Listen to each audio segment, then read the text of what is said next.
El Año es 1415. Enrique de Inglaterra, un re joven con apenas 28 años, tenía un sueño, ser el dueño de Francia.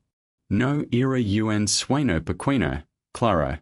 Pero Enrique era un hombre ambicioso, de esos que no se conforman con lo que tienen. Así que junto a esos hombres, cruzó el Canal de la Mancha con su ejército y puso sitio a una ciudad llamada Hafla. La cosa empezó bien. Los cañones tronaban, las flechas volaban y los franceses que defendían la ciudad empezaron a sudar de miedo. Pero entonces, pasó lo que nadie esperaba.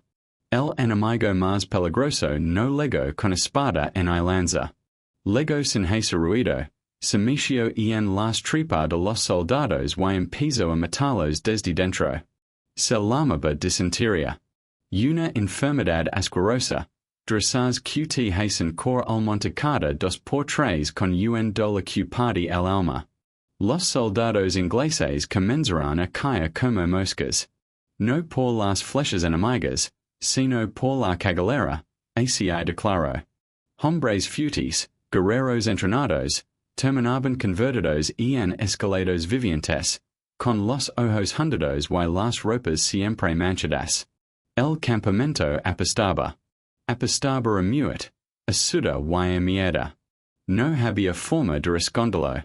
Enrique miraba a sus hombres y se le pasha el corazón.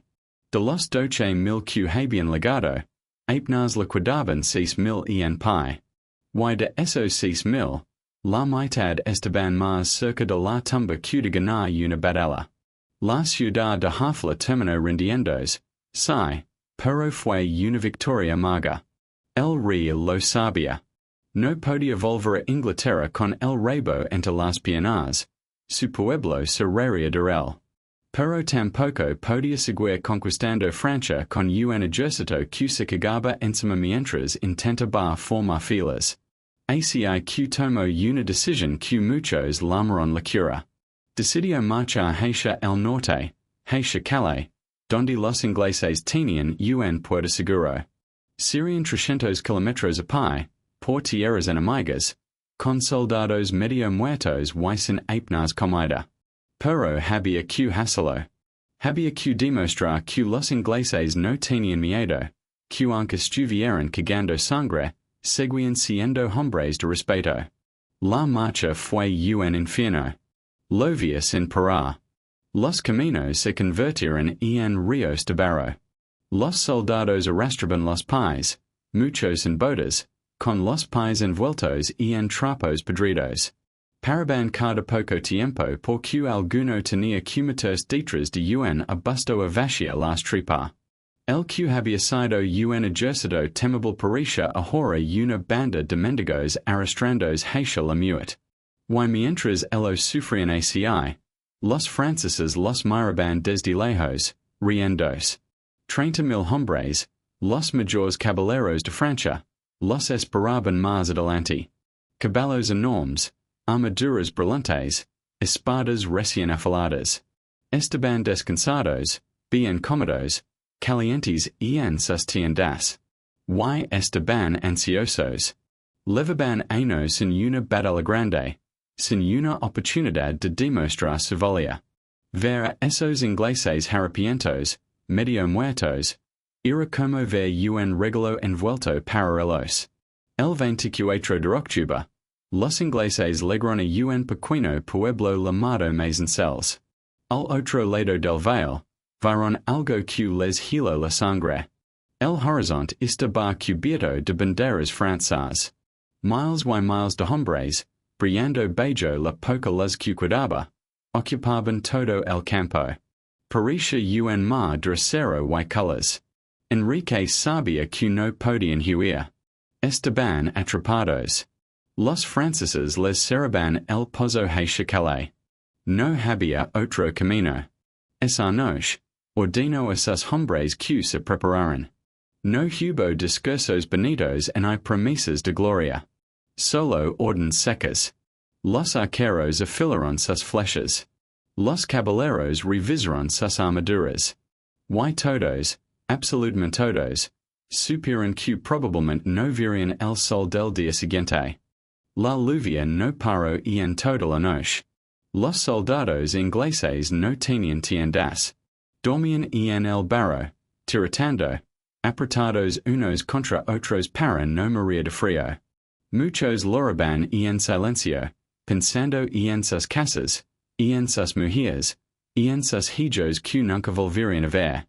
Otros rezaban, prometiendo a Dios cualquier cosa si salían vivos de rezar. Los franceses, al otro lado del veil, también pararon la noche despiertos. Pero ellos estaban calientes. Bebían vino, contaban chistes y planeaban como repartirse a los prisioneros ingleses. Porque para ellos, la batalla ya estaba ganada. Solo era cuestión de decidir que noble se llevaba al rey Enrique como trofeo. La arrogancia les cegaba por completo. No veían a los soldados harapientos, veían monedas de oro caminando hacia ellos. Mientras tanto, Enrique recorría su campamento, hablando con sus hombres uno por uno. No era un rey lejano, escondido en su tienda. Se sentaba junto al fuego con los soldados, les daba palmadas en la espalda, les recordaba que eran ingleses, que habían ganado batallas más difíciles. Les decía que los franceses, con todo su brillo, no sabían lo que era lucha de verdad. Que ellos, los ingleses, levaban semanas sufriendo, y que sufrimiento los había hecho más duros, más fuertes. La noche avanzaba lenta, pesada. El barro seguía cayendo del cielo, y los hombres seguían temblando. Pero en algún momento, entre tanto frío y tanta miseria, algo cambió. Dejaron de verse como un ejército derrotado. Empezaron a verse como lo que realmente eran, unos supervivientes. Y los supervivientes, cuando no tienen nada que perder, se convierten en los hombres más peligrosos del mundo. Al amanecer del 25 de octubre, el día de los Santos Crispin y Crispiniano, los ingleses se levantaron. Estaban rígidos, helados, hambrientos. Muchos todavía sienten el ardor en las tripas, do la qt doble y t hace más sangre. Pero se levantaron. Formaron sus líneas en silencio, mirando hacia el veil, hacia ese ejército enorme que los esperaba. Enrique montó en su caballo, pequeño, flaco, pero con la cabeza bien alta. Recorrió sus filas, mirando a los ojos a cada hombre. No prometía riquezas, porque no las tenía. No prometía tierras, porque estaban lejos de casa. Solo prometía una cosa, que este sus nombres serían recordados para siempre. Que cuando sus hijos preguntaron que hicieron en la gran batalla, pudieron levantar la cabeza y decir, estuve en Agincourt. Los arqueros, la mayoría campesinos sin nada que perder, clavaron sus estacas en el suelo, apuntando hacia donde vendrían los caballos. Miles de estacas, formando una barrera de madera puntiaguda. Detrás, ellos, con sus arcas de casi 2 metros de altura, con sus flechas largas como un brazo. Esperaron. El campo que los separaba de los franceses era un terreno recién arado, ahora convertido en un lodazal por la lluvia de la noche. Barro negro, espeso, profundo. Barro que pegaba como cemento, que te arrancaba las botas, que succionaba las patas de los caballos y no las soltaba. Enrique miró ese barro y sonrió por dentro. Había entendido algo que los franceses, seguidos por su orgullo, no habían visto. Ese barro no era un problema. Era su mejor aliado. El sol empezaba a subir cuando los franceses comenzaron a moverse. Primero, la caballería. Los mayores caballos, los jinetes más nobles, con sus capas de colores y sus armaduras relucientes. 1200 hombres a caballo, el orgullo de Francia, empezaron a trotar hacia las líneas inglesas. El suelo temblaba. El ruido de los cascos era como una tormenta que se acercaba. Los arqueros ingleses tenzaron sus arcas, las cuerdas rozando sus mejillas. Miraron a su rey. Enrique levantó la mano. Espero. Los caballeros franceses aceleraban, cada vez más cerca. La mano de Enrique cayó. Y el cielo se llenó de flechas. Miles de flechas, tantas que tapaban el sol por un instante. Subieron, trazaron un arco perfecto y cayeron sobre los jinetes como una lluvia de muerte. No todas acertaban, claro. Pero las que acertaban, haitian dano. Los caballeros gritaban, se encabritaban, tiraban a sus jinetes. Y entonces llegaron al barro. Fue como si alguien hubiera apretado un botón de cámara lenta. Los caballos, con todo su peso y el del jinete, se hundían hasta las rodillas y en el lodo. Intentaban avanzar y no podían. Se retorcían, pataleaban, pero el barro los sujetaba, los tragaba poco a poco. Los que conseguían seguir adelante llegaban a las estacas y se empalaban en ellas, con un sonido horrible que se oye por encima del griterío.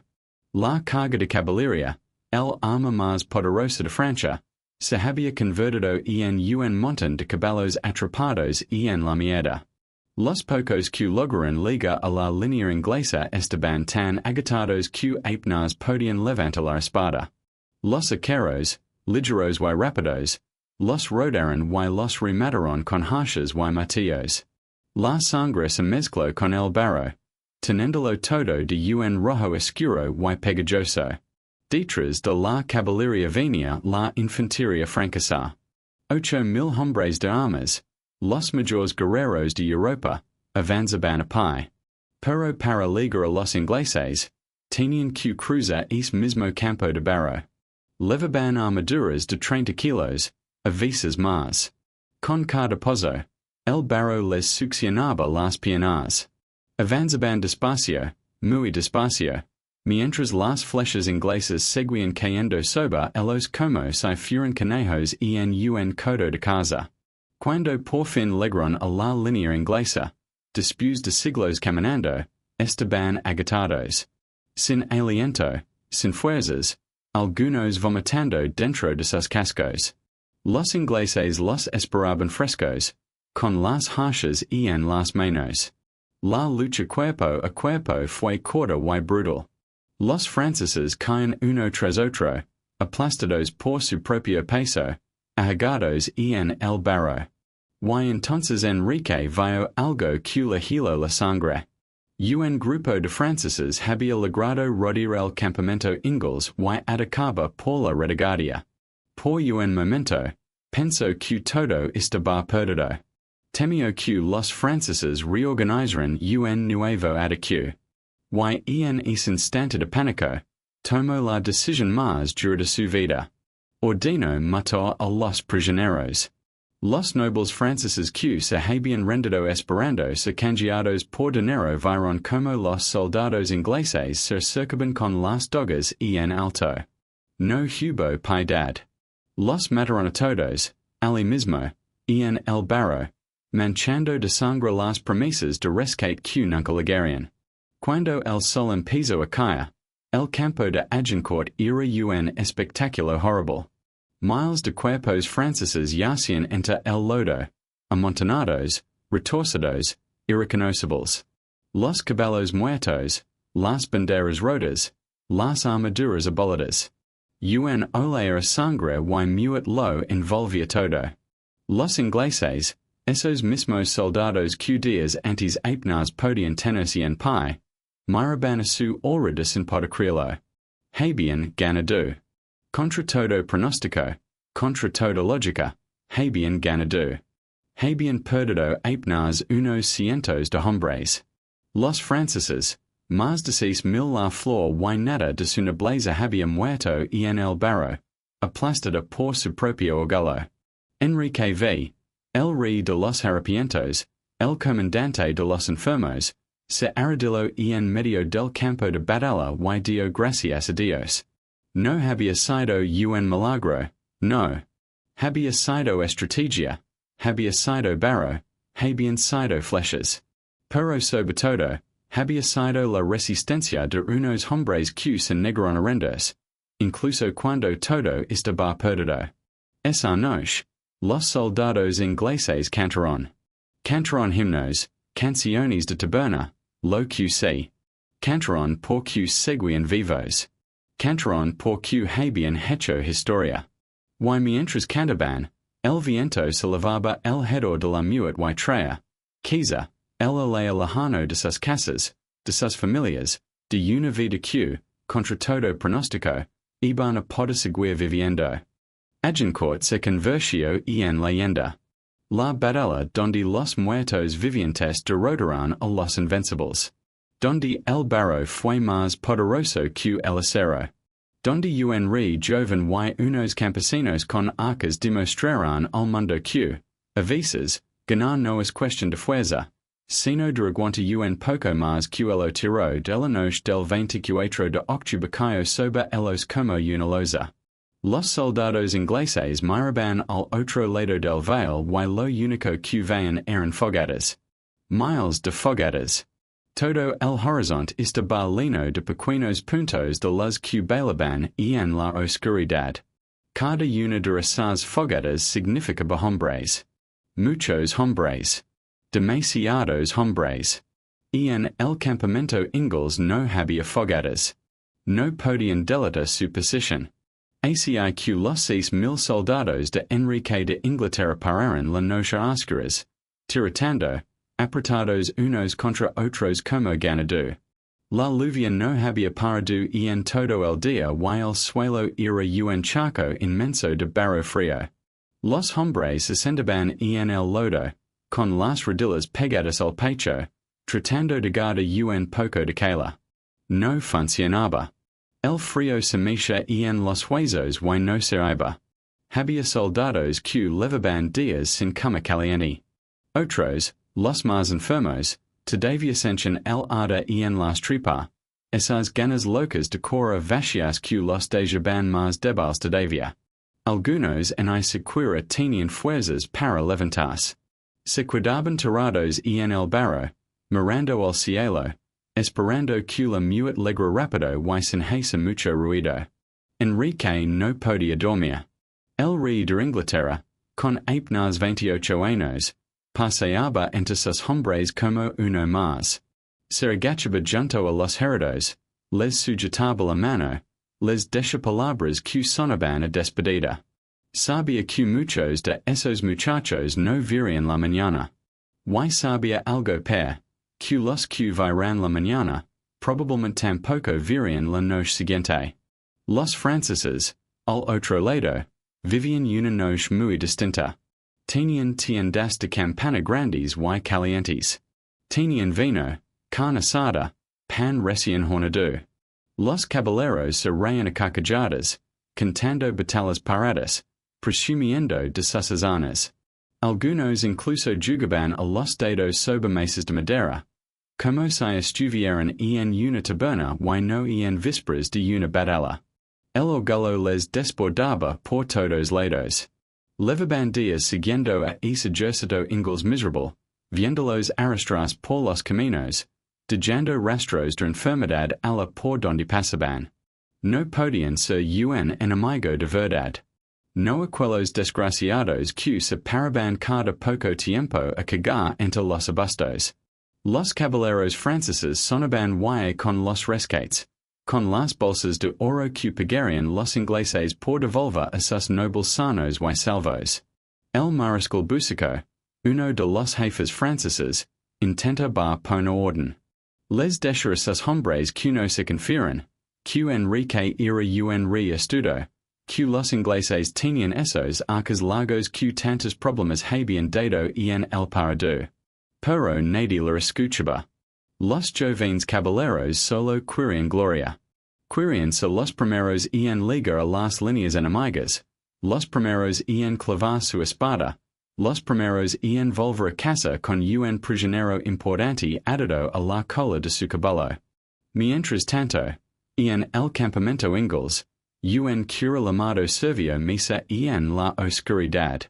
Los soldados se arrodillaron en el barro, mojados hasta los huesos, y comulgaron con hostias que sabían a papel mojado.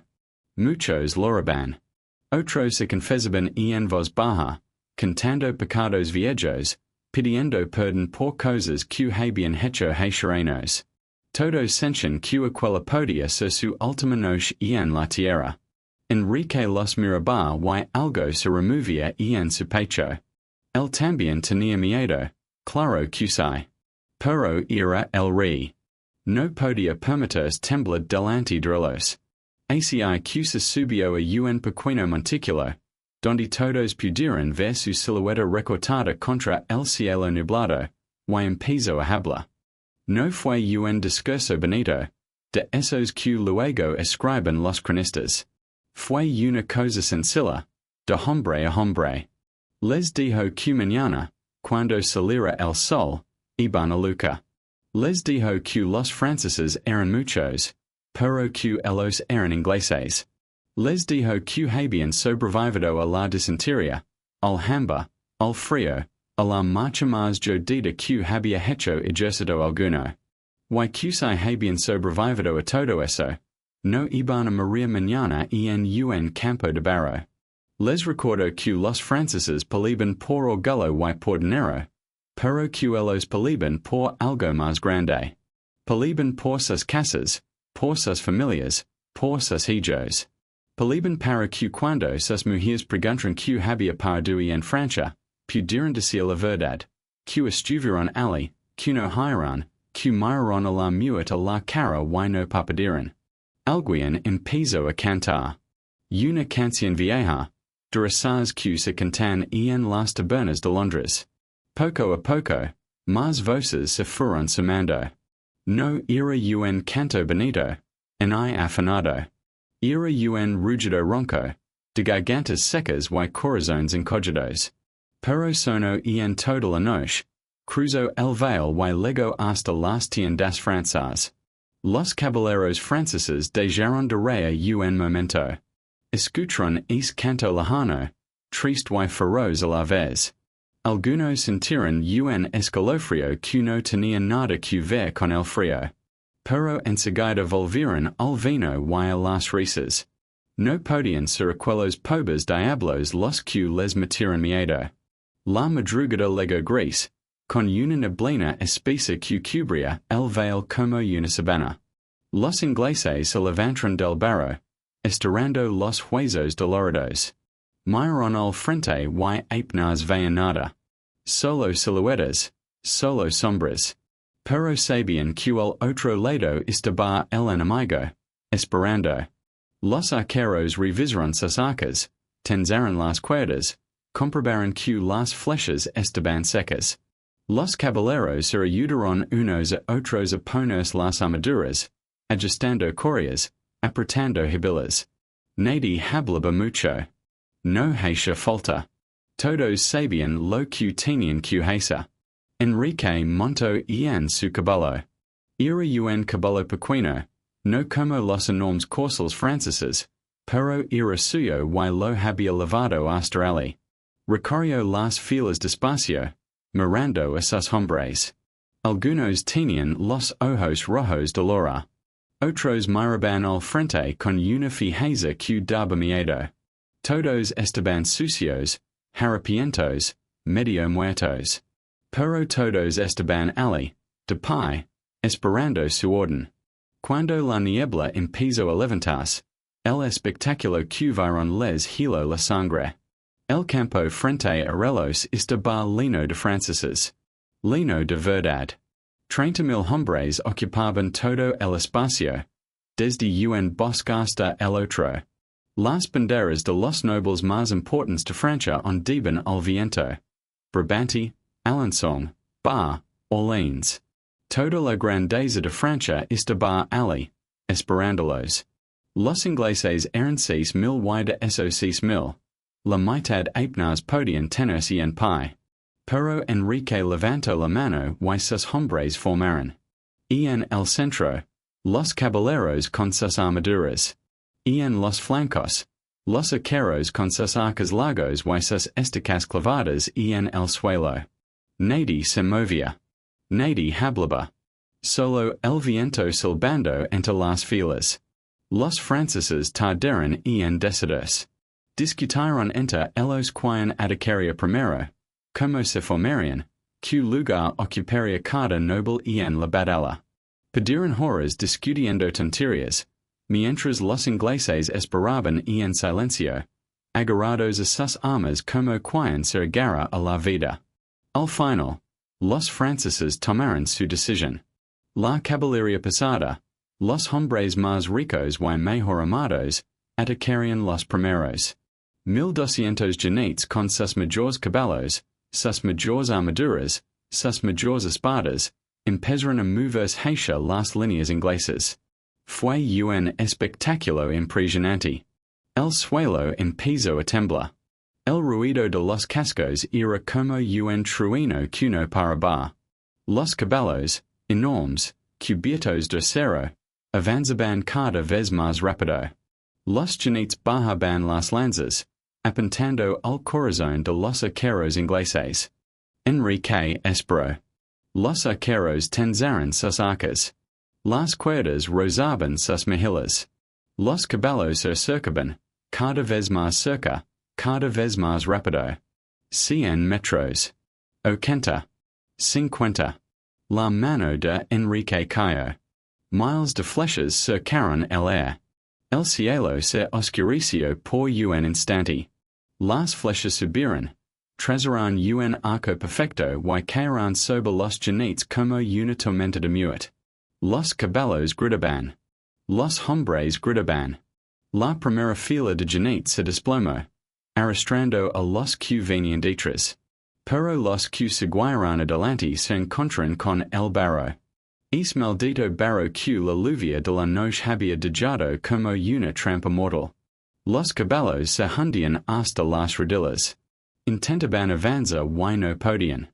Pataleaban, se retorcían, pero el barro los sujetaba, los tragaba.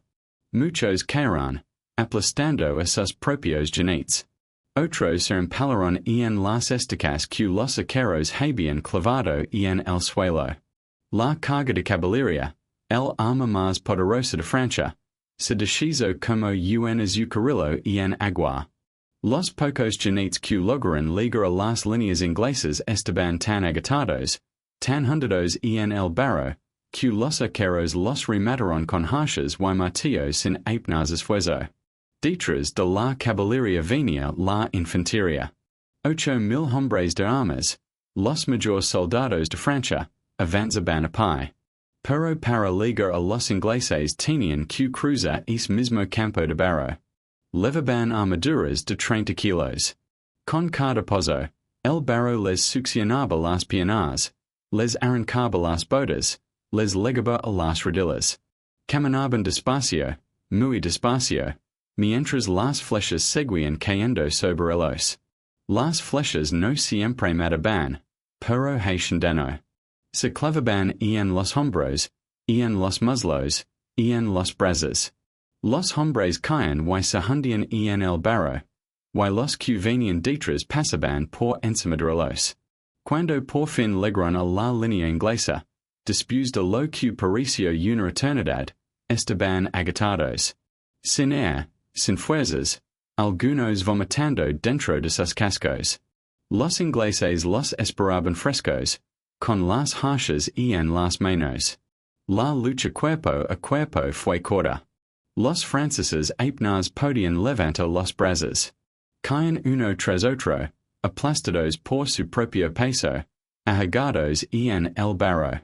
Los que se rendían eran hechos prisioneros, apalados detrás de las líneas inglesas como sacos de patatas. Y entonces pasó algo que nadie esperaba. Un grupo de franceses logró rodear el campamento inglés por la retaguardia y atacó donde estaban los bagajes, las tiendas y las pocas pertenencias de los soldados. Enrique, desde donde estaba, vio el movimiento y sintió que el corazón se le paraba. Pensó que los franceses estaban reorganizando un ataque. Penso que los prisioneros que tenían detrás podían soltarse y atacar por la espalda. Penso que todo estaba perdido. Y en ese momento de pánico, tomó la decisión más difícil de su vida. Ordenó matar a los prisioneros. Los soldados ingleses dudaron un momento. Matar a un prisionero era algo que no se hacía. Los prisioneros valían dinero, valían rescates, valían la vida de un hombre. Pero la orden del rey era clara. Hacia que sacaron sus dogas y fueron hacia donde estaban los nobles franceses, sentados en el barro, esperando su destino. Los franceses vieron venir a los ingleses con las dogas en la mano y entendieron lo que paraba. Algunos gritaron, ofrecieron más dinero, prometieron cualquier cosa. Otros intentaron levantarse, pero estaban demasiado débiles, demasiado hundidos en el barro. Los ingleses los mataron a todos. Uno por uno. Con la doga en la garganta, en los ojos, en los huecos de la armadura. Cuando terminaron, el campo estaba cubierto de cadáveres. Los franceses que atacaban por la retaguardia vieron lo que había parado y huyeron despavoridos. La batalla había terminado. El sol empezaba a caer cuando Enrique recorrió el campo de batalla. Caminaba entre los cuerpos, entre el barro rojo de sangre, entre los restos de lo que horas antes había sido el ejército más poderoso de Europa. 6,000 franceses muertos. Los duques, los condes, los barones más importantes de Francia yacían en el lodo, irreconocibles. Los ingleses habían perdido apenas unos cientos de hombres. Los mismos que días antes no podían tenerse en pie por la enfermedad, los mismos que habían perdido la noche tiritando en el barro, los mismos que todo el mundo daba por muertos, habían ganado la batalla más imposible de la historia.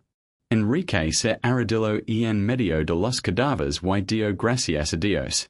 No sabía muy bien a quién dar las gracias, si a Dios, al barro, a sus arqueros o a la estupidez francesa.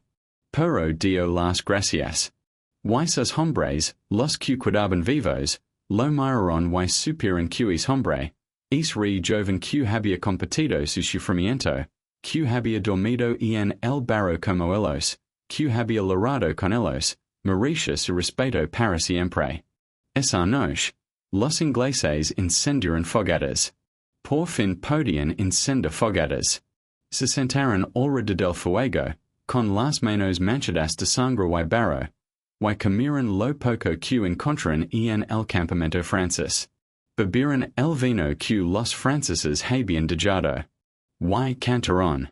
Cantaron hasta quedarse roncos, hasta quedarse dormidos, hasta que el sueño los venció uno por uno. Al día siguiente, cuando el sol volvió a salir, siguieron su camino hacia Calais. Ahora y no eran unos harapientos huyendo. Eran los hombres que habían aplastado a Francia. Los enfermos, los muertos vivientes, los que nadie apostaba en Giro, habían hecho historia. Y su nombre, el nombre de cada uno de los, quedaría grabado para siempre en la memoria de los hombres de la mañana del 25 de octubre los encontrados pero vivos. Los ingleses se levantaron del barro como pudieron, estirando los brazos enchimecidos, mirando al frente con los ojos hinchados de sueño y de miedo. La niebla aún cubría el veil, pero todos sabían lo que había al otro lado. 30,000 franceses esperando. 30,000 hombres con sed de sangre y ganas de gloria. Enrique caminaba entre sus soldados sin decir gran cosa. No hacían falta palabras. Unos se peseñaban, otros se ajustaban las correas de las armaduras. Los arqueros comprobaban una vez más la tensión de sus arcas. Todo en silencio. Solo cerró el barro chapoteando bajo las botas y alguien que otro soldado tosiendo. Esos que todavía arrastraban la enfermedad en los pulmones. Los arqueros eran la clave. Unos 5,000 hombres con sus arcas largos de casi 2 metros, hechos de madera de tejo, capaces de lanza una flecha más lejos y más fuerte que cualquier otra arma de la época. Pero no volía solo con el arco. Esos hombres levaban años entrenando, desde niños.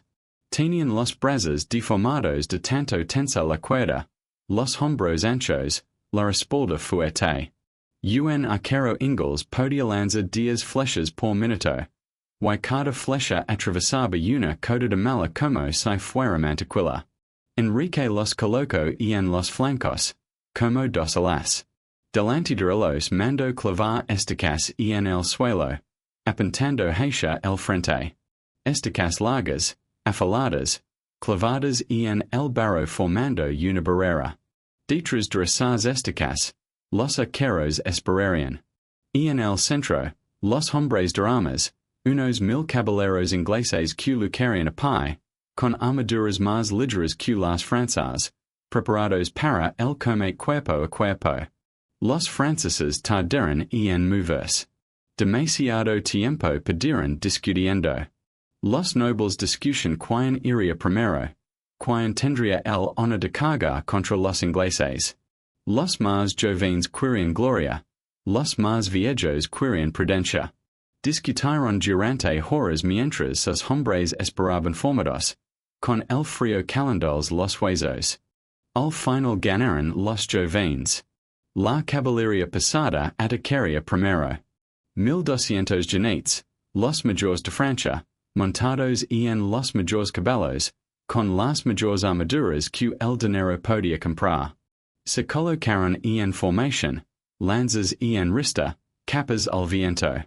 Parecían sacados de un cuento de caballeros. Parecían invencibles. Y empezaron a moverse. Primero despacio, luego más rápido, luego al galope. El suelo temblaba. El ruido de los cascos era como 1000 truenos sonando a la vez. Los ingleses veían venir esa marea de acero y caballo y algunos apretaban las mandíbulas para que no les castañetaran los dientes. Enrique levantó la mano. Los arqueros tensaron los arcos. 1000 cuerdas rozando 1000 mejillas. Los caballos se acercaban. 100 metros. 80. 50.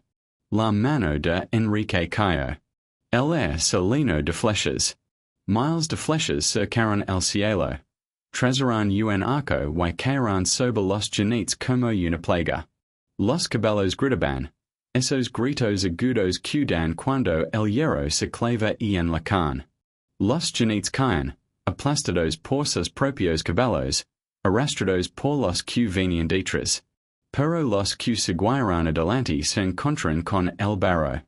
Es barro negro, profundo, espeso, que la lluvia de la noche había convertido en una trampa mortal. Los caballos se hundían hasta las rodillas, hasta las cutillas, hasta no poder mover las patas. Intentaban avanzar y no podían. Pataleaban, se retorcían, pero el barro los sujetaba, los chupaba hacia abajo. Los que lograron a las estacas se empalaron en ellas. Los caballos atravesados por la madera, los jinetes volando por los aires, cayendo al barro donde los arqueros los remataban con hachas y martillos. La carga de caballería, el orgullo de Francia, se deshizo en el lodo como un castillo de naipes. Detrás venía la infantería. 8000 hombres de armas, los guerreros más temidos de Europa, avanzaban a pie. Pero para ligar a los ingleses tenían que cruzar el mismo campo de barro. Levaban armaduras de 30 kilos, algunas de 40. Con cada paso, el barro les succionaba las piernas, les legaba las rodillas, les arrancaba las botas. Caminaban despacio, muy despacio. Una eternidad caminando bajo la lluvia de flechas.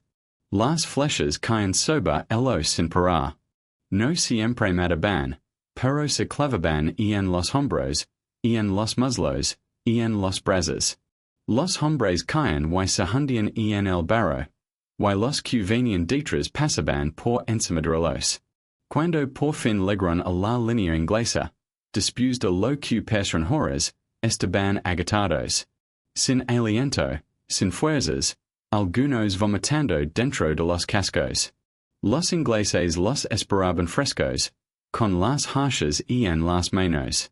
La lucha cuerpo a cuerpo fue corta y brutal. Los franceses apenas podían levantar los brazos. Caen uno tras otro, aplastados por su propio peso, ahogados en el barro.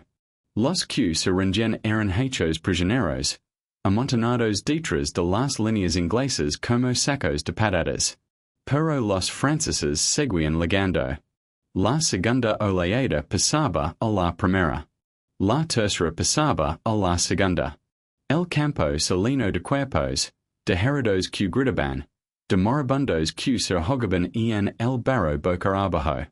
Los ingleses mataban y mataban sin parar, pero los franceses no dejaban de liga. Y en algunos momentos la lucha fue tan cuerpo a cuerpo que los ingleses tiraban los arcos y cogían las haches.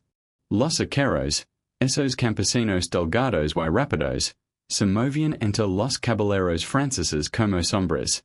Les clavaban dagas en los jucos de las armaduras, en las axilas, en la entrepierna, en la visera de los yelmos.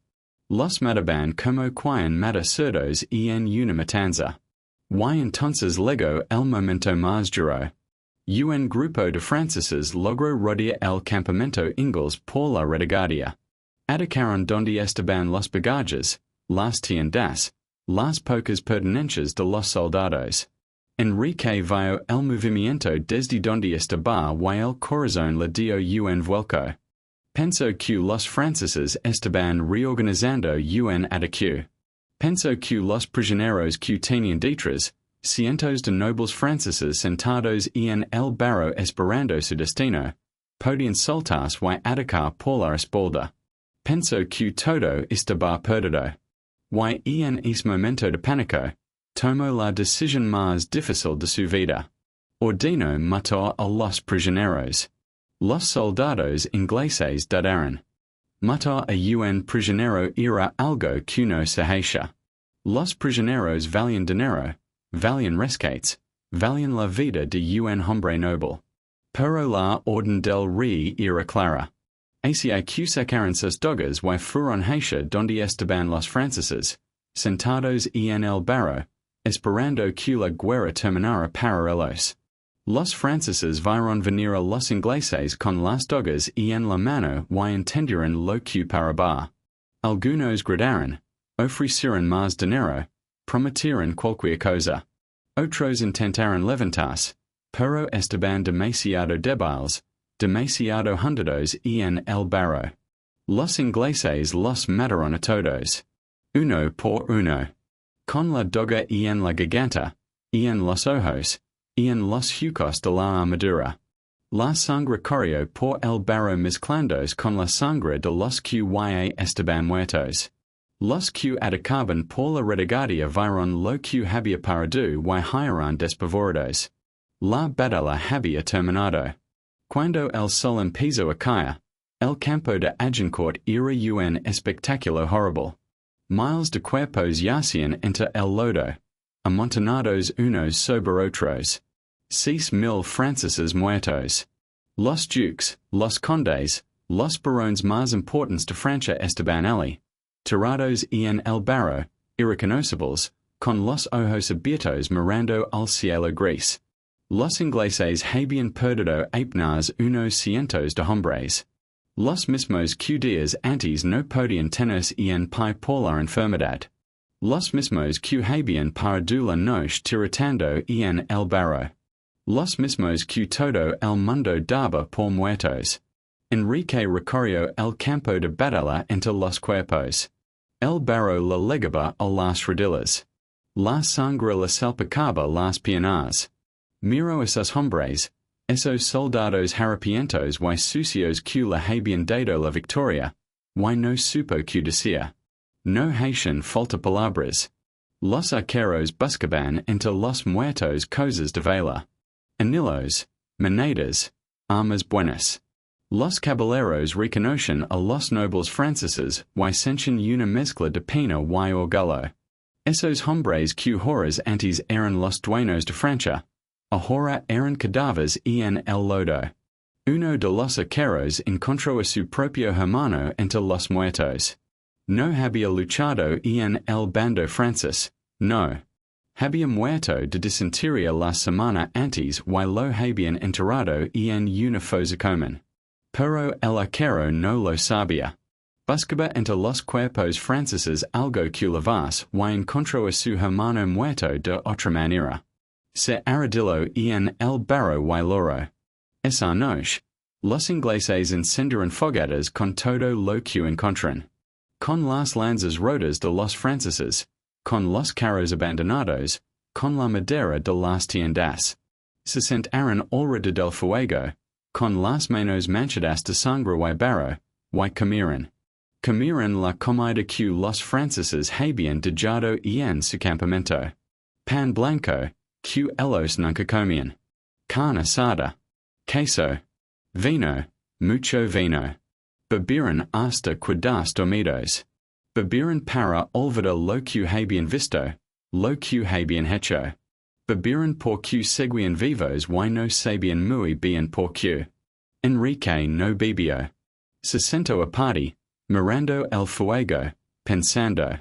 Pensaba en los hombres que había perdido. Pensaba en los prisioneros que había mandado matar. Pensaba en lo que diría la historia de él.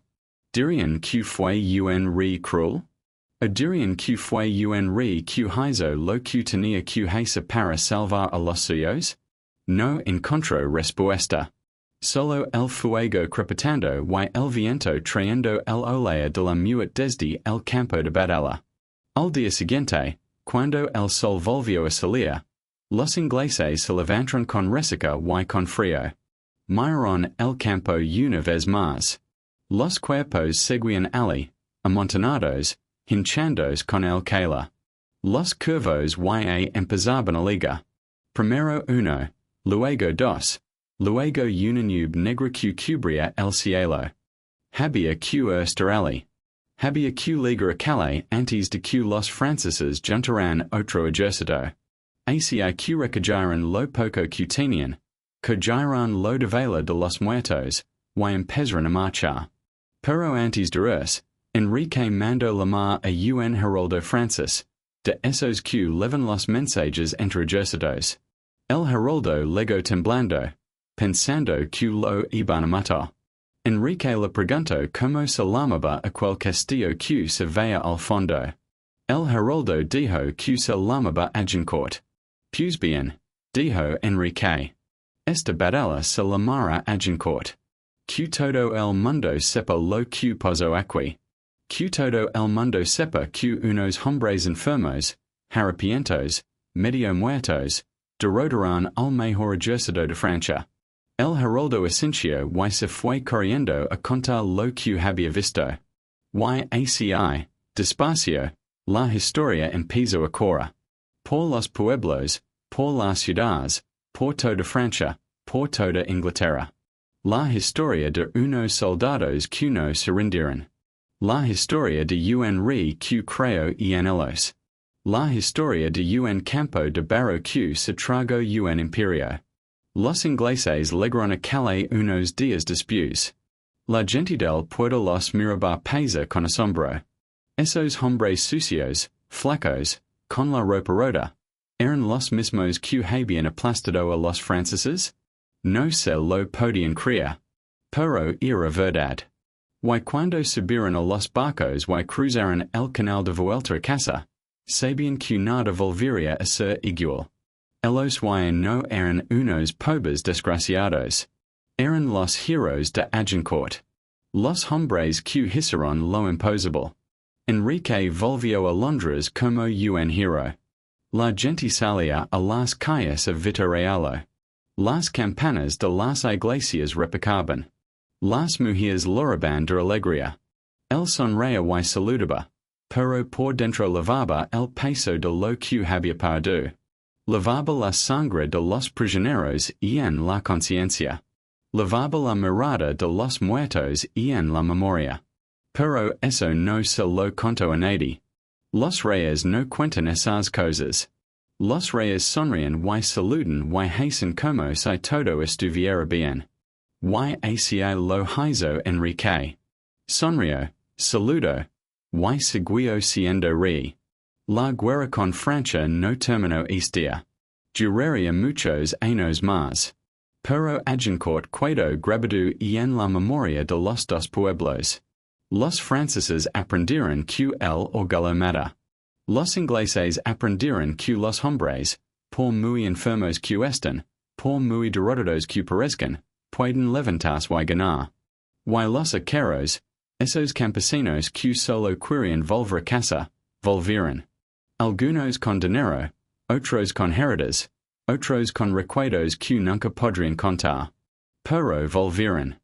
Y cuando sus hijos les preguntaban que habían hecho en la guerra, ellos miraban al suelo y decían, estuve en Agincourt.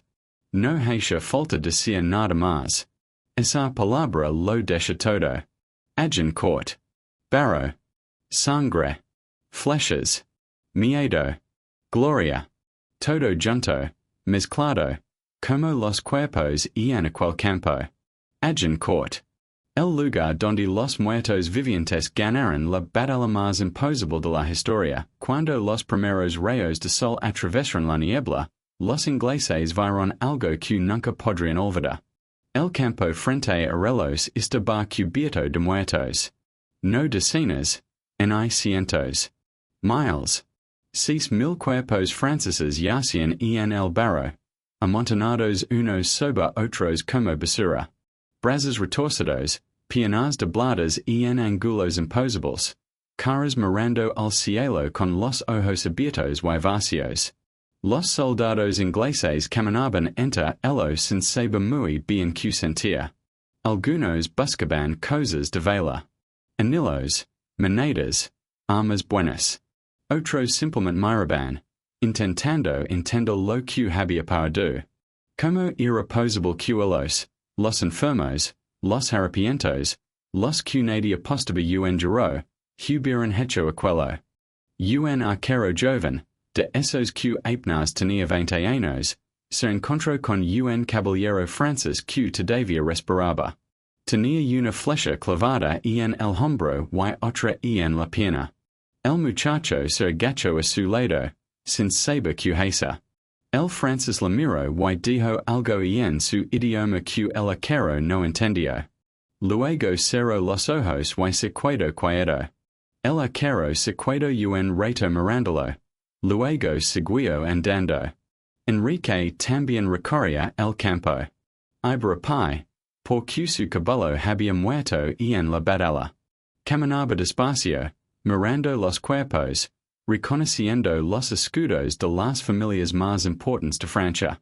Ali estaba el Duque de York, su primo, que había muerto peleando a su lado. Ali estaban los condes de Suffolk y de Oxford. Y entre los franceses, el Duque de Brabante, el conde de Nevis, el Duque de Alençon. Toda la grandeza de Francia tirada en el barro. Uno de sus hombres le trajo algo. Era el collar de oro del Duque de Orleans, uno de los prisioneros que había sobrevivido. Enrique lo cogió, lo miró un momento y se lo guardó. No por avaricia, sino como recuerdo de lo que había perdido. Como prueba de que todo había sido real. Porque todo aquello parecía un sueño. O una pesadilla, según se mirara. Los heridos empezaban a moverse entre los muertos. Franceses que todavía vivían, que se arrastraban por el barro intentando llegar a algún sitio. Algunos pedían agua. Otros pedían ayuda. Otros simplemente lloraban, con un llanto suave, de niños perdidos. Los ingleses no sabían qué hacer con ellos. Algunos los remataban, para ahorrar su sufrimiento.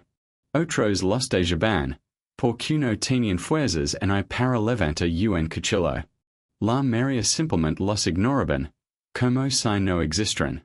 El olea empezaba a ser insoportable. Sangre, barro, tripa, muet. Un olea que se mecha en la nariz y no se iba, Q se pega para la ropa y el pelo, Q recuerda para todos lo que había para duali. Los curvos llegaron pronto. Primero uno, luego dos, luego una nube negra que cubría el cielo. Se posaban sobre los cuerpos y empezaban a picotear. Los ingleses los espantaban a pedradas, pero volvían. Siempre volvían. Enrique dio orden de buscar a los nobles franceses que hubieran sobrevivido. Los quería vivos. No por piedad, sino por dinero. Un noble prisionero valía una fortuna en rescate. Y Inglaterra necesitaba dinero para seguir la guerra. Encontraron unos cuantos. El Duque de Orleans, el Conde de Richemont, el Mariscal Boucicaut. Estaban hundidos en el barro, sucios, asustados, pero vivos. Los sacaron de allí, los lavaron un poco y los pusieron bajo vigilancia. Luego los llevaron a Inglaterra, y esperaron a que sus familias pagaran por ellos. Pero la mayoría de los nobles franceses no tuvieron esa suerte. Habían muerto en el barro, ahogados, aplastados por sus propias armaduras, atravesados por flechas inglesas. Sus familias nunca podrían enterrarlos como merecen. Sus cuerpos quedarían allí, en aquel campo perdido de Francia, alimentando a los curvos y a los lobos. Los soldados rasos franceses no tuvieron en eso. Nadie preguntaría por ellos. Nadie pagaría rescates. Eran campesinos como los ingleses. Jenny sin nombre que había ido a la guerra por que su señor se lo ordenó. Y allí se quedaban, muertos en el barro, sin que nadie los lorara. Un Ingalls llamado Sir Walter Hungerford, que había peleado junto a Enrique, miró el campo y dijo en voz alta: Si Dios nos da otra victoria como esta, volveremos a casa tan pobres que no podremos en pagar el barco. Tenía razón. Habían ganado, sí. Pero ¿para qué? ¿Para seguir siendo pobres? ¿Para seguir siendo soldados harapientos? La gloria no se come. La gloria no paga Judas. La gloria solo serve para que los cronistas escriban libros y los reyes se sientan importantes. Pero Enrique pensaba distinto. Para él, aquella victoria lo era todo. Le daba poder, prestigio, respeto. Ahora podía negociar con Francia desde una posición de fuerza. Ahora podía exigir lo que quisiera. Y si no se lo daban, podría volver con otro ejército y repetir la hazaña. O al menos eso creía. Porque la guerra no había terminado. Agincourt fue una batalla, no la guerra. Los franceses estaban derrotados, pero no vencidos. Seguían teniendo tierras, ciudades, ejércitos. Y sobre todo, seguían teniendo un rey, Carlos VI, aunque estaba loco y apenas gobernaba. Los ingleses pararon esa noche en el campo de batalla. No tenían otro sitio donde ir encender hogueras con las lanzas rotas, con los carros abandonados, con la madera de las tiendas francesas. Se sentaron alrededor del fuego y comieron lo poco que encontraron. Bebieron el vino que los franceses habían dejado. Y hablaron. Hablaron de los compañeros que habían muerto. De los amigos que no volverían a ver. De las caras de los franceses cuando las flechas empezaron a caer. De aquel caballo enorme que se hundió en el barro y no pudo levantarse. Del noble que gritaba pidiendo clemencia mientras lo mataban. Algunos reían. Otros lloraban. La mayoría simplemente miraban el fuego en silencio, con los ojos perdidos, pensando en sus casas, en sus familias, en todo lo que habían perdido para ligar hasta allí. Un arquero viejo, de esos que levaban toda la vida en guerras, sacó una flauta del bolsillo y empezó a tocar. Una melodía triste, lenta, que hablaba de amores perdidos y de tierras lejanas. Los demás escucharon en silencio. Cuando terminó, nadie aplaudió. Solo el viento y el crepito del fuego. Al día siguiente, cuando el sol volvió a salir, los ingleses empezaron a prepararse para marchar. Aun tenían que ligar a Calais, aun tenían que cruzar territorio enemigo. Los franceses podían haber juntado otro ejército mientras lo celebraban. Había que darse prisa. Antes de irse, Enrique mandó llamar a un heraldo francés. El heraldo se llamaba Montjoie, y era el encargado de levar los mensajes entre los ejércitos. Había visto toda la batalla desde una colina, y aún estaba temblando de miedo. Enrique le preguntó, ¿Cómo se llama este castillo que se veía al fondo? Montjoie miró hacia donde señalaba el río y dijo, se llama Agincourt, Majestad. Pues bien, dijo Enrique. Esta batalla se llamará Agincourt. Quiero que vayas a contar a los tuyos lo que has visto. Que sepan que Inglaterra ha ganado. Que sepan que Dios está de nuestro lado. Y que sepan que volveremos si hace falta. Montjoie asintió, dio media vuelta y se fue corriendo. No quería pasar en un minuto más entre aquellos ingleses que habían masacrado a su ejército. Los ingleses recayeron sus cosas y empezaron a marchar. Dejaban atrás un campo de muertos. Una olea insoportable y una historia que contarían sus nietos. Dejaban atrás 1000 cuerpos franceses que se pudrirían en el barro sin que nadie los enterrara. Pero también se levaban algo. Se levaban la certeza de que habían hecho lo imposible. Se levaban la confianza de que, pase lo que pase, y nada podría asustarlos. Porque habían mirado a la muerte a la cara y habían ganado. Durante la marcha hacia Calais, pararon por varios pueblos franceses. La gente salía a mirarlos, con miedo, con curiosidad.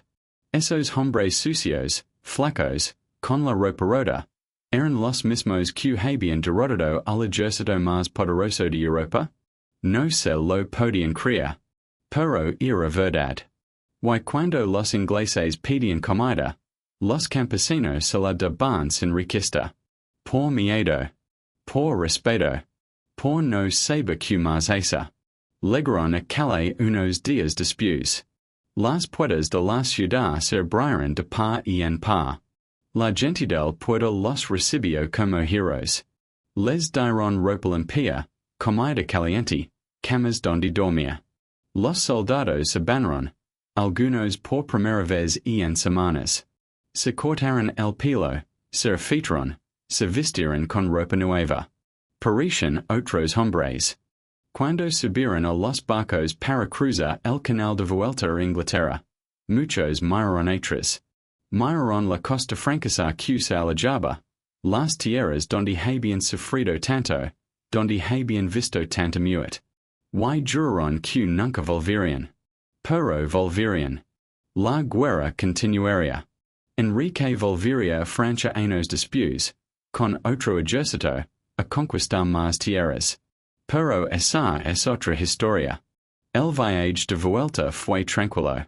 El mar estaba en calma. El cielo despejado. Los soldados dormían en las bodegas, agotados, cenando con sus casas. Los marineros cantaban mientras maniobraban las velas. Todo era paz. Cuando divisaron la costa inglesa, un grito recorrió los barcos. Tierra. Inglaterra. Casa. Los hombres se asomaban a las bordas para ver mejor. Esa línea gris en el horizonte era lo que más habían deseado en las últimas semanas. Sus mujeres, sus hijos, sus padres, sus amigos. Todo les esperaba allí. El barco de Enrique atracó en Dover el 16 de noviembre. El rey bajó a tierra y se arrodilló para besar el suelo. No le importaba el barro. No le importaba la humedad. Era su tierra, su hogar. Había vuelto. La noticia de la victoria y había llegado antes que los mensajeros habían cabalgado día y noche para contar lo que había pasado. ACIQ cuando Enrique empezó su viaje hacia Londres, la gente lo esperaba. En cada pueblo, en cada ciudad, salían a visitarlo. Hombres, mujeres, niños, viejos. Todos querían ver el rey que había aplastado a los franceses. Todos querían tocar su ropa, su cabello, cualquier cosa que hubiera estado cerca de él.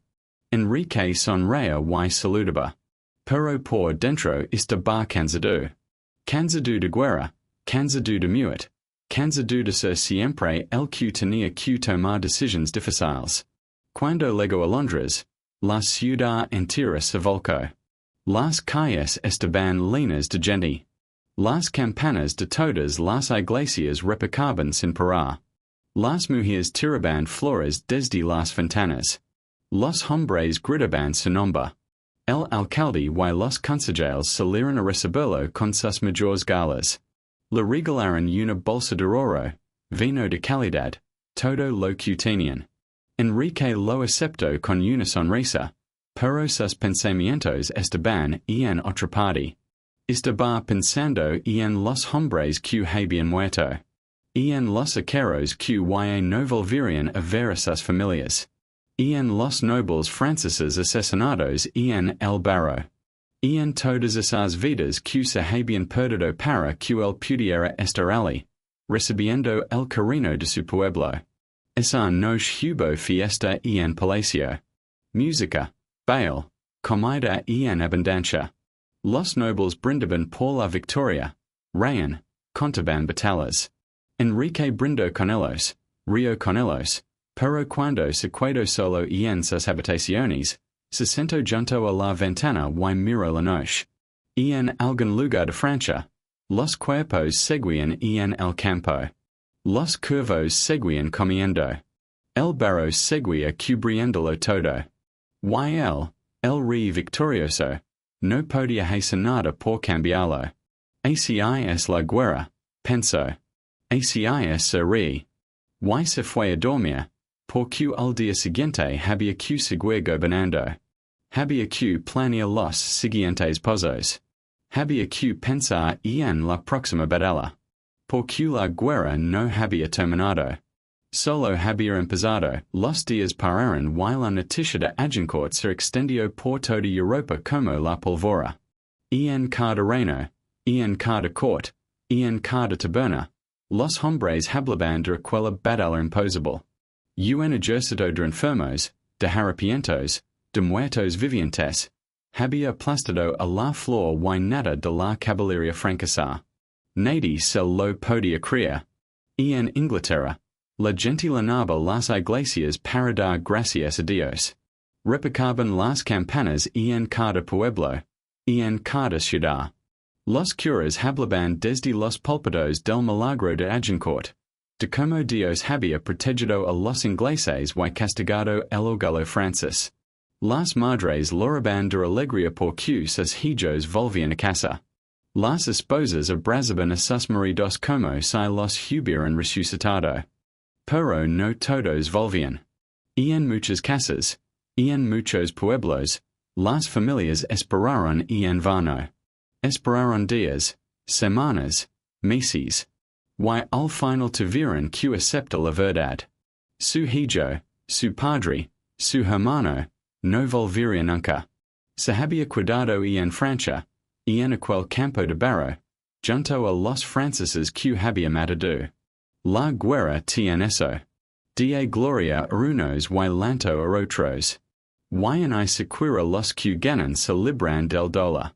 Enrique, mientras tanto, se instaló en Londres como el rey más poderoso de Inglaterra en décadas.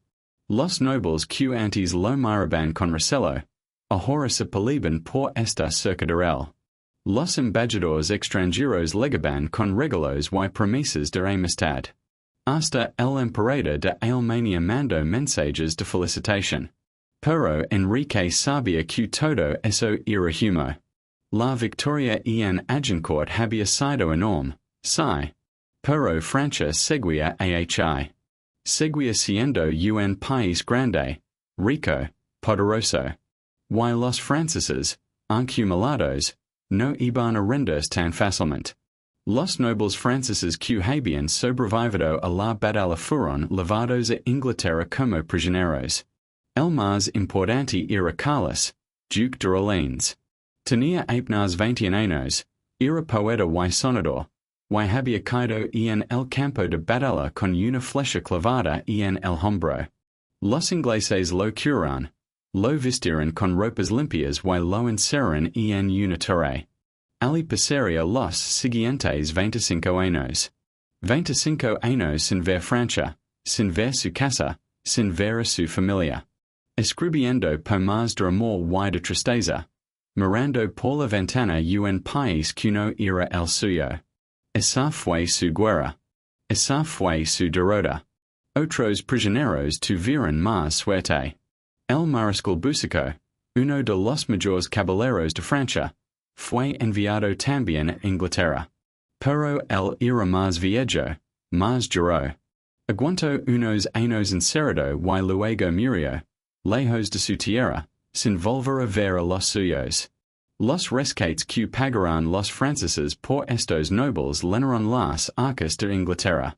Dinero suficiente para pagar deudas, para armar nuevos ejércitos, para seguir la guerra. Porque Enrique no había olvidado su sueño. Seguía queriendo ser rey de Francia. Pero la guerra no era solo de reyes. Los soldados que volvieron a sus casas también tenían sus propias batallas que librar. Muchos llegaron heridos, mancos, cojos, sin poder trabajar la tierra como antes.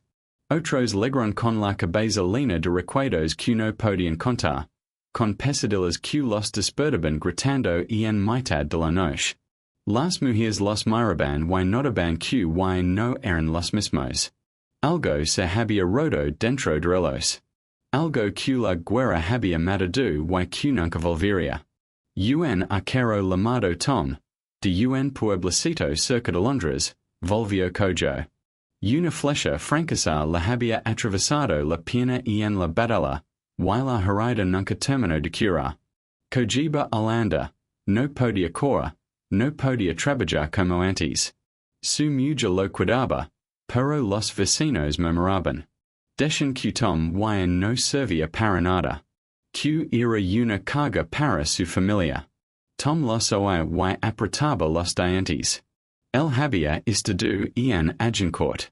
Él había visto caer a los mejores caballeros de Francia. Él había matado a hombres que valían más que todo el pueblo junto. Y ahora aquellos que nunca habían empuñado una espada lo miraban por encima del hombro. Así es la vida. Los heroes de hoy son los estorbos de mañana. Otro soldado, un tal William, volvió sin un ojo. Una astilla de una lanza rota la había soltado a la cara y le vació el ojo derecho. Levaba un parche negro y los niños del pueblo se reían de él. La llamaban tuerto, la llamaban parada. William no decía nada. Solo miraba con su ojo bueno y recordaba. Recordaba al Francis que la había lanzado aquella lanza. Un hombre joven, de buena familia, con una armadura preciosa. William lo había matado después, con una daga en la garganta. El Francis había mirado el cielo un momento, y luego se había quedado quieto. William nunca olvidaría esa mirada. Los que no volvieron heridos volvieron con las manos vacías. Habían ido a Francia buscando fortuna y volvían más pobres que antes. La paga que recibieron no daba en para pagar deudas. Algunos tuvieron que venderse como siervos para sobrevivir. Otros se hicieron ladrones, bandidos, soltadores de caminos. La guerra es eso. Te queda todo y no te da nada a cambio. Pero también hubo historias de las que no se hablaban. Historias oscuras que los soldados se levaban a la tumba. Lo que pasó con los prisioneros franceses, por ejemplo. Aquella orden de Enrique de matarlos a todos. Los hombres que tuvieron que hacerlo, que tuvieron que clavar sus dagas en aquellos nobles indefensos, nunca pudieron olvidarlo. Uno de relos, un arquero llamado John, conto una vez su mujer lo que había visto. Como los franceses suplicaban, como ofrecían dinero, como loraban como niños cuando veían las dogas asacarse. John lo contó borracho, una noche de taberna. A la mañana siguiente, su mujer le dijo que nunca volviera a hablar de eso. Que eso era cosa del rey y de Dios, no de relos. John nunca volvió a hablar. Pero las pesadillas se volvieron. Cada noche, cada madrugada. Los franceses muertos lo visitaban en sueños y le preguntaban por qué. Por qué los había matado se habían rendido. John no sabía qué responder. Enrique, mientras tanto, seguía gobernando. Organizaba fiestas, recibía embajadores, planeaba nuevas campanas. Pero también él tenía sus fantasmas. La noche después de Agincourt, cuando ordenó la matanza de los prisioneros, algo cambió dentro de él. Algo que nunca volvería a ser igual. Los cronistas que escribieron la historia de Enrique hablaron de su piedad, de su sabiduría, de su valor. Pero no hablaron de esa noche. No hablaron de los gritos de los franceses. No hablaron del barro tenido de rojo. La historia la escriben los que ganan. Y los que ganan eligen lo que se cuenta y lo que se calla. Paran los meses. Paran los años. Enrique siguió luchando en Francia. Consiguió más victorias. Conquistó más tierras. Llegó a casarse con Catalina de Valois, la hija del rey Francis. Y por fin, en 1420, consiguió lo que tanto había deseado. Lo reconocieron como heredero del trono de Francia. Parecía el final perfecto. El niño que había sido un príncipe rebelde, el rey que había llevado a sus hombres al bord de la muerte, el guerrero que había vencido en Agincourt, iba a ser rey de Francia. Todo su esfuerzo, todo su sufrimiento, todo el dolor de aquellos años, por fin tenía recompensa. Pero el destino es caprichoso. 2 años después, en 1422, Enrique cayó enfermo. No fue una batalla, no fue una herida de guerra. Fue una enfermedad de esas que ligan sin avisa, que se meten en el cuerpo y no se van. Disentería, otra vez. La misma enfermedad que había diezmado su ejército antes de Agincourt. Enrique murió en el castillo de Vincennes, cerca de París, con solo 35 años. Su hijo, también llamado Enrique, era un bebé de pocos meses. No podía gobernar. No podía luchar. No podía mantener lo que su padre había ganado. Los ingleses lograron su muerte. Los franceses respiraron aliviados. Y la guerra continuó. Duraría todavía 30 años más. 30 años de muerte, de hambre, de destrucción. Hasta que al final, los franceses expulsaron a los ingleses de todas sus tierras, excepto de una pequeña ciudad llamada Calais. Pero Agincourt nunca se olvidó. Siglos después, los hombres siguen hablando de aquella batalla. Siguen preguntándose cómo fue posible. Como unos soldados enfermos, harapientos, medio muertos, pudieron derrotar al ejército más poderoso de su tiempo. Los libros de historia dan respuestas. Hablan del arco largo, de las estacas, del barro, de la estupidez francesa. Todo eso es cierto. Pero hay algo más. Algo que no se puede explicar con flechas ni con estrategias. Agincourt fue una batalla de hombres. De hombres que tenían miedo y lo enfrentaron. De hombres que estaban enfermos y lucraron. De hombres que podían haberse rendido y no lo hicieron. De hombres que miraron a la muerte a los ojos y no parpadearon. Los soldados ingleses que volvieron a sus casas. Los que cogiban. Los mancos, los tuertos, los que tenían pesadillas, todos ellos levaban algo dentro.